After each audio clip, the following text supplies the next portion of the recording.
В Болонье жил отец-одиночка по имени Эндрю Росс. Его дни были наполнены заботой о маленькой дочери, а ночи уходили на тяжелую работу уборщиком в университетской библиотеке. Он возвращался домой под утро, когда улицы уже начинали оживать запахами свежего хлеба из пекарен и шумом первых мотороллеров. Их квартира находилась в старом доме с облупившимися стенами и скрипучими лестницами, но внутри всегда царили тепло и уют.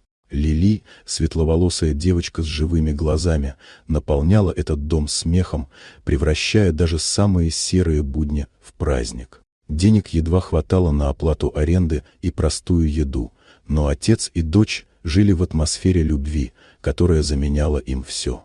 Однажды поздней ночью, когда Эндрю закрывал библиотеку, его внимание привлекла фигура, оставшаяся за длинным столом. Молодая девушка уснула над раскрытыми учебниками, голова ее покоилась на стопке конспектов. Она выглядела изможденной, осунувшееся лицо, руки, дрожащие от холода, поношенная сумка у ног. Было ясно, что ей некуда идти. Эндрю не смог пройти мимо, он понял, что за ее усталостью скрывается одиночество и нужда.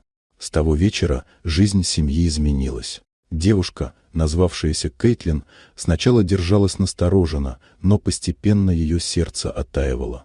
Она начала помогать Эндрю с Лили, и девочка быстро привязалась к новой гости. Вечерами из кухни доносился запах простых, но вкусных блюд, а в комнате звучал тихий смех, когда Кейтлин рассказывала Лили истории, выдуманные на ходу. Квартира ожила новыми красками. На столе стали появляться цветы, на подоконниках книги, которые девушка приносила из библиотеки. Эндрю впервые за долгое время почувствовал, что он не один в своей борьбе за достойную жизнь. Но за внешним спокойствием скрывалась тайна. Кейтлин оказалась дочерью влиятельного магната Ричарда Стэнфорда, человека, для которого мир делился на тех, кто покупает, и тех, кого можно купить. С детства окруженная роскошью, она выросла в золотой клетке, где каждое ее движение было подчинено чужой воле. Когда родители решили выдать ее замуж за человека, которого она не любила, девушка решилась на побег. Ее свобода стоила потерянного статуса, денег и привычного комфорта, но впервые в жизни она почувствовала себя живой.